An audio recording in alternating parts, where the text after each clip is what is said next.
नमस्कार, मैं हूं आपके साथ आकांक्षा सिंह और आप देख रहे हैं सरकारी मंथन। उत्तर प्रदेश की राजनीति में इस वक्त एक ऐसा सवाल उठ रहा है जो सियासी हलकों में हलचल तेज कर चुका है।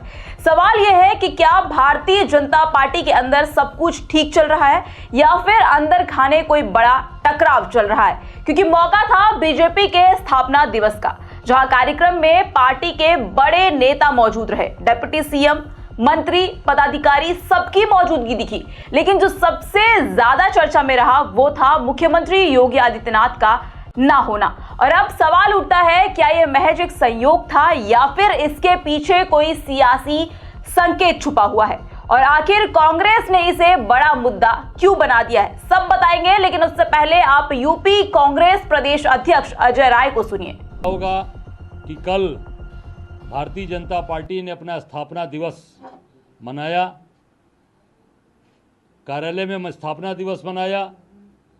वहाँ पर भारतीय जनता पार्टी के प्रदेश अध्यक्ष और इनके प्रदेश के संगठन के नेतागण और सरकार के डिप्टी सीएम उपस्थित रहे। पर दुर्भाग्य है कि उत्तर प्रदेश का मुखिया योगी आदित्यनाथ उस स्थापना दिवस में यहाँ उपस्थित नहीं थे। वो गोरखपुर में थे, सेल्फी ले रहे थे, सेल्फी लेके डाल रहे थे। और ये पूरी तरीके से ये साबित करता है कि भारतीय जनता पार्टी जो स्थापना दिवस मना रही थी उसमें उनको दरकिनार कर दिया, उत्तर प्रदेश के मुख्यमंत्री को दरकिनार कर दिया और उनको दरकिनार करके वहाँ पर सारे कार्यक्रम आयोजित किए गए। आप सबको ज्ञात होगा कि वहाँ पर वीडियो कॉन्फ्रेंसिंग के जरिए वरिष्ठ नेताओं को जोड़ा गया, संबोधित किया गया, जिसमें इनके पूर्व प्रदेश अध्यक्ष कलराज मिश्रा जी, राजनाथ सिंह, अन्य नेतागण भी उपस्थित उसमें जुड़े। पर उस वीडियो कॉन्फ्रेंसिंग के जरिए योगी आदित्यनाथ को भी दूर रखा गया, उससे भी इनको नहीं जोड़ा गया। ये साबित करता है कि पूरी तरीके से भारतीय जनता पार्टी के अंदर जबरदस्त तरीके से मतभेद है, आपस में जबरदस्त इनके तनाव है। तो सुना आपने, दरअसल अजय राय ने सीधे तौर पर आरोप लगाया है कि बीजेपी के अंदर असंतोष चरम पर है। उनका कहना है कि यही वजह है कि मुख्यमंत्री योगी आदित्यनाथ को इस अहम कार्यक्रम से दरकिनार किया गया था।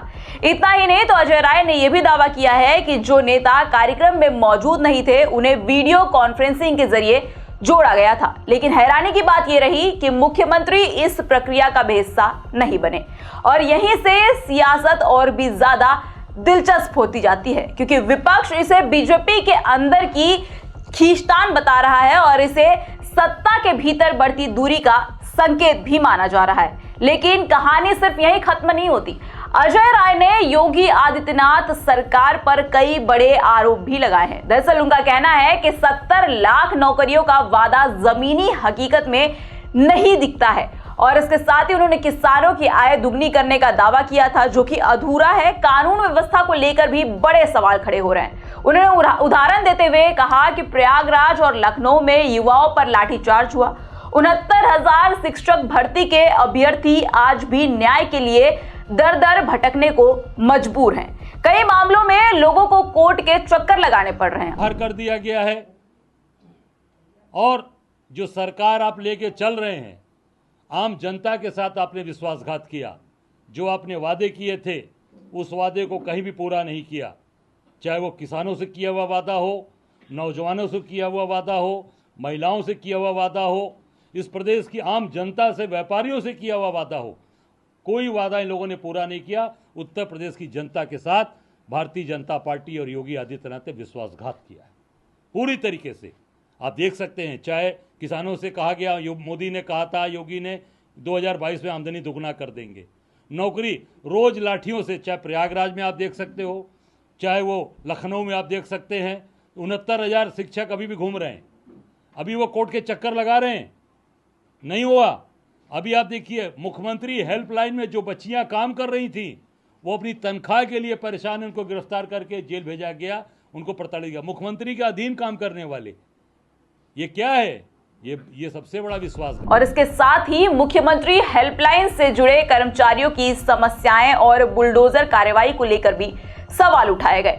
पूरे प्रदेश के अंदर बुलडोजर चलवाना, मंदिर में बुलडोजर चलवाना, मस्जिदों को तोड़वाना और रोज नोटिस देना, सारे फर्जी इनकाउंटर कराना, पूरी तरीके से आपने पूरे प्रदेश की जनता के साथ विश्वासघात किया है। कांग्रेस का साफ तौर पर यह कहना है कि इन सब वजहों से प्रदेश में डर और असंतोष का माहौल बन रहा है, लेकिन सबसे भावनात्मक मुद्दा गौ माता को लेकर उठाया गया। अजय राय ने वाराणसी की कुछ तस्वीरें का जिक्र करते हुए गौवंश सड़कों पर बेसहारा घूम रहा है और कुछ तस्वीरें बेहद चिंताजनक है, ऐसी बात कही। उनका कहना था कि जिस मुद्दे पर बीजेपी सबसे ज्यादा राजनीति करती है, आज उसी मुद्दे पर सरकार गिरी नजर आ रही है। जो सबसे बहुत ही दुर्भाग्यपूर्ण है और बहुत ही आपको रुलाने वाली घटना, जो गौ भक्त बनते हैं। कल बनारस में प्रधानमंत्री के क्षेत्र में आप देखिए ये कुत्ते कैसे गौ माता का मांस कैसे खा रहे हैं। ये बनारस की बात है, ये प्रधानमंत्री के संसदीय क्षेत्र की बात मैं कर रहा हूं। एड़े गांव, कैंट विधानसभा का ये गांव है, रोहनिया विधानसभा का एड़े गांव, जहां से प्रधानमंत्री जी देश के प्रधानमंत्री हैं। उनके ये कहीं छोटी जगह का नहीं है, ये बनारस का, जहां प्रधानमंत्री का संसदीय क्षेत्र, जहां कुत्ते उस गौ माता के पेट के अंदर जाकर और ये मांस खा रहे हैं। आप देख सकते हैं कितना ये गौभक्त बनने वाले लोग, ये पूरी तरीके से इस देश को, इस प्रदेश को इन्होंने बर्बाद कर दिया और आम जनता को ठगने का काम किया, आम जनता के साथ विश्वासघात किया है। कांग्रेस इस देश को बनाने में, इस देश को बचाने में और इस देश को आगे ले जाने में हमने हमेशा जनता का विश्वास जीता है। जनता के साथ हम खड़े रहे। वहीं दूसरी तरफ कांग्रेस ने अपने अगले कार्यक्रम का भी ऐलान कर दिया है। आपको बता दें कि महान समाज सुधारक ज्योतिबा फुले की जयंती पर अधिवक्ता सम्मेलन का आयोजन कांग्रेस यूपी की तरफ से किया जाएगा, जिसमें अभिषेक मनु सिंघवी और सलमान कुर्शीद जैसे बड़े नेता शामिल होने वाले हैं। नमस्कार, मैं हूं आपके साथ आकांक्षा सिंह और आप देख रहे हैं सरकारी मंथन। हमारे साथ इस समय कांग्रेस कार्यालय पर मौजूद हैं वाइस प्रेसिडेंट राजेश जी। इनसे जानना चाहेंगे कि महात्मा ज्योतिबा फुले की जयंती पर अधिवक्ता सम्मेलन का आयोजन किया गया है कांग्रेस की तरफ से, क्या कुछ मुख्य उद्देश्य है, कार्यक्रम कहाँ पर होने वाला है और क्या कुछ कारण? देखिए, ये कार्यक्रम गांधी प्रेक्षागृह में है, कैसर बाग में, 11 अप्रैल को। और ये शांति के अग्रदूत महात्मा ज्योतिबा राव फूले की जयंती के अवसर पर ये कार्यक्रम आयोजित किया जा रहा है। और इसका जो उद्देश्य है, जो सामाजिक न्याय व्यवस्था है, वो उत्तर प्रदेश में बेपटरी हो गई है और न्यायिक व्यवस्था भी बेपटरी हो गई है। और सरकार जीरो टॉलरेंस का जो दावा करती है, वो अखबारों और इलेक्ट्रॉनिक मीडिया पर रंगा हुआ है आपराधिक कृत्यों से।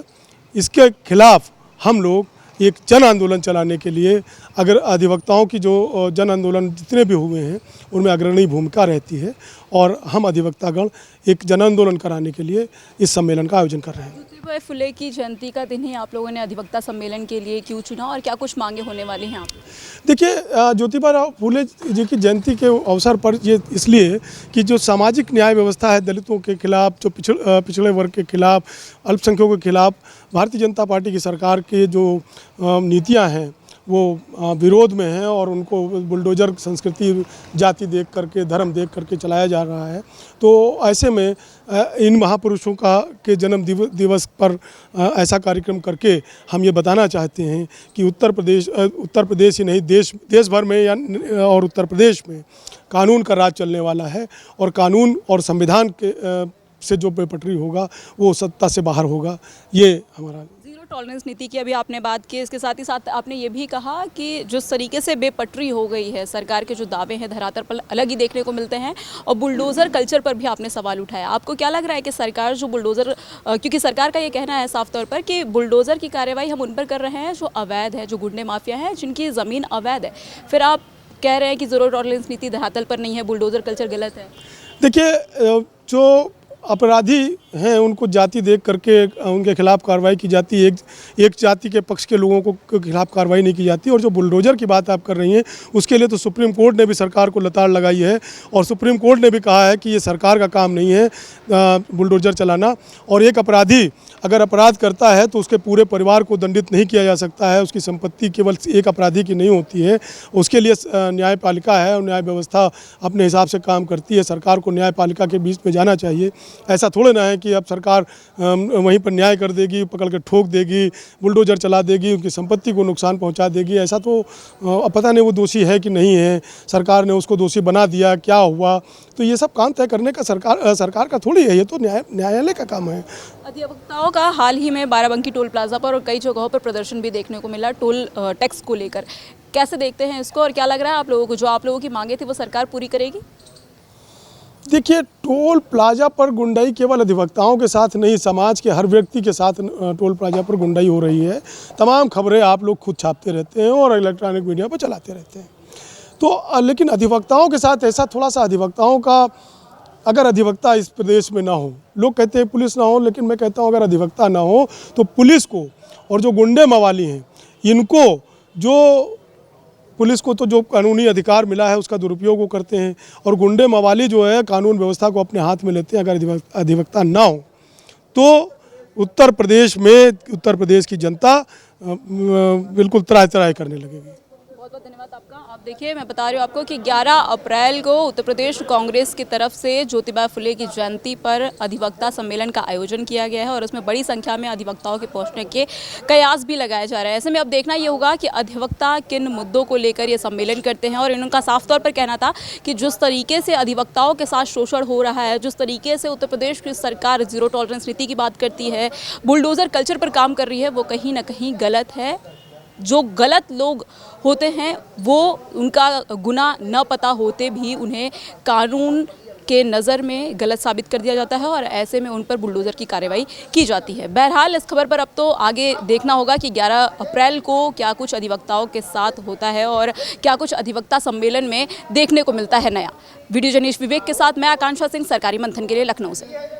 यानी साफ है कि विपक्ष इस मुद्दे को आने वाले दिनों में और भी ज्यादा तेज करने की तैयारी में है। और तो कुल मिलाकर अगर देखा जाए तो सवाल कई हैं और सियासत भी काफी ज्यादा गर्म है।